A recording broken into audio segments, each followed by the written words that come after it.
आप सभी को मैं आज प्रबोधनी एकादशी का महात्म्य सुनाने के लिए जा रही हूँ। कार्तिक मास शुक्ल पक्ष की प्रबोधनी एकादशी का महात्म्य। युधिष्ठिर ने पूछा, श्री कृष्ण, मैंने आपके मुख से रमा का यथार्थ महात्म्य सुना। मानद, अब कार्तिक शुक्ल पक्ष में जो एकादशी होती है उसकी महिमा बताइए। भगवान श्री कृष्ण बोले, राजन, कार्तिक के शुक्ल पक्ष में जो एकादशी होती है उसका जैसा वर्णन लोक सृष्टता ब्रह्मा जी ने नारद जी से किया था वही मैं तुम्हें बतलाता हूँ। नारद जी ने कहा, पिताजी, जिसमें धर्म कर्म में प्रवृत्ति कराने वाला भगवान गोविंद जागते हैं उस प्रबोधनी एकादशी का महात्म्य मुझे बतलाइए। ब्रह्मा जी बोले, मुनि श्रेष्ठ, प्रबोधनी का महात्म्य पाप का नाश, पुण्य की वृद्धि तथा उत्तम वृद्धि वाले पुरुषों को मोक्ष प्रदान करने वाला है। समुद्र से लेकर सरोवर तक जितने भी तीर्थ हैं वे सभी अपने महात्म्य की तभी तक गर्जना करते हैं जब तक कि कार्तिक मास में भगवान विष्णु की प्रबोधनी तिथि नहीं आ जाती। प्रबोधनी एकादशी को एक ही उपवास कर लेने से मनुष्य 1000 अश्वमेघ तथा 100 राजसूय यज्ञ का फल पा लेता है। बेटा, जो दुर्लभ है, जिसकी प्राप्ति असंभव है तथा जिसे त्रिलोकी में किसी ने भी नहीं देखा है, ऐसी वस्तु के लिए भी याचना करने पर प्रबोधनी एकादशी उसे देती है।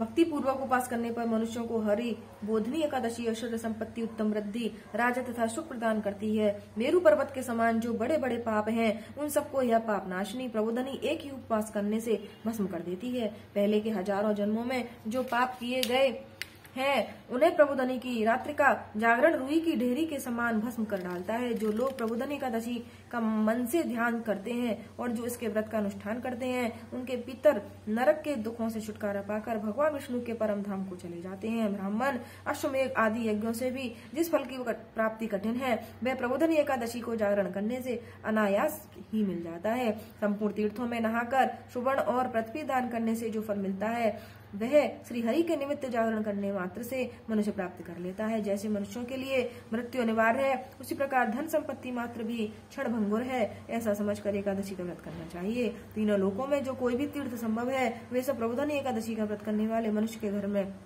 मौजूद रहते हैं। कार्तिक की हरिबोधनी एकादशी पुत्र तथा पौत्र प्रदान करने वाली है। जो प्रबोधनी को उपासना करता है वही ज्ञानी है, वही योगी है, वही तपस्वी और जितेंद्रिय है तथा उसी को भोग और मोक्ष की प्राप्ति होती है।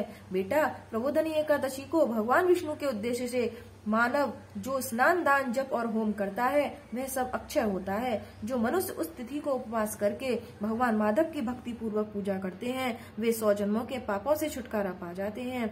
इस व्रत के द्वारा देवेश्वर जनार्दन को संतुष्ट करके मनुष्य संपूर्ण दिशाओं को अपने तेज से प्रकाशित करता हुआ श्री हरि के वैकुंठ धाम को जाता है। प्रबोधनी को पूजित होने पर भगवान गोविंद मनुष्यों के बचपन, जवानी और बुढ़ापे में किए हुए 100 जन्मों के पापों को चाहे वे अधिक हो या कम धो डालते हैं। अतः सर्वथा प्रयत्न करके संपूर्ण मनोवांछित फलों को देने वाले देवाधिदेव जनार्दन की उपासना करनी चाहिए।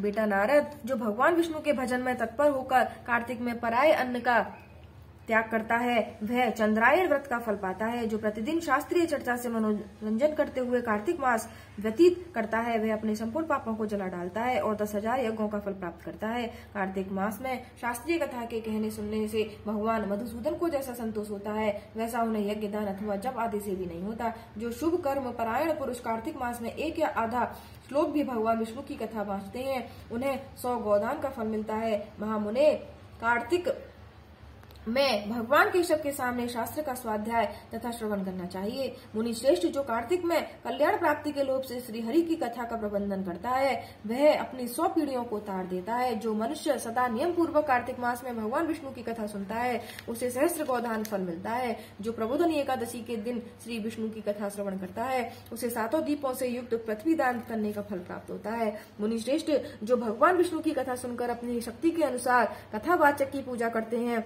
उन्हें अक्षय लोक की प्राप्ति होती है। नारद, जो मनुष्य कार्तिक मास में भगवत संबंधी गीत और शास्त्र विनोद के द्वारा समय बिताता है उसकी पुण्रावृत्ति मैंने नहीं देखी है। मुने, जो पुण्यात्मा पुरुष भगवान के समक्ष गान, नृत्य, वाद और श्री विष्णु की कथा करता है वह तीनों लोगों के ऊपर विराजमान होता है। मुनि श्रेष्ठ, कार्तिक की प्रबोधनी एकादशी के दिन बहुत से फल, फूल, कपूर अर्गजा और कुमकुम से द्वारा श्री हरि का पूजन करना चाहिए। एकादशी आने पर धन की कंजूसी नहीं करनी चाहिए, क्योंकि उस दिन दान आदि करने से असंख्य पुण्य की प्राप्ति होती है। प्रबोधनी को जागरण के समय शंख में जल लेकर फल तथा नाना प्रकार के दिव्यों के साथ श्री जनार्दन को अर्घ देना चाहिए।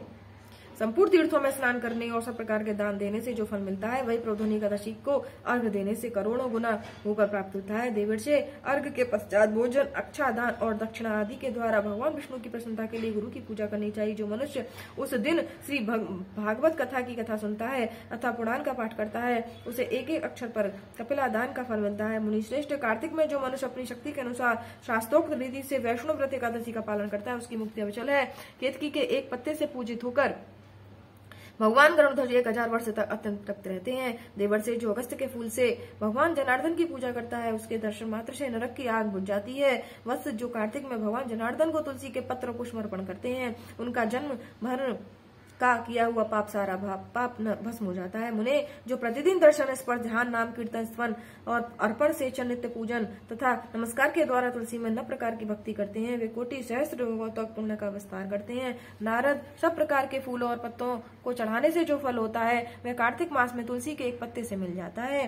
कार्तिक आया देख प्रतिदिन नियम पूर्वक तुलसी के कोमल पत्तों से महाविष्णु श्री जनार्दन का पूजन करना चाहिए। 100 यज्ञों द्वारा देवताओं का यजन करने और अनेक प्रकार के दान देने से जो पुण्य होता है, वह कार्तिक में तुलसी दल मात्र से केशव की पूजा करने पर प्राप्त होता है। श्री कृष्ण गोविंद हरे मुरारी, हे नाथ नारायण वासुदेवा।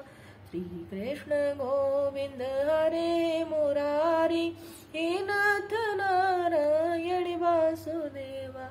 जय श्री कृष्ण।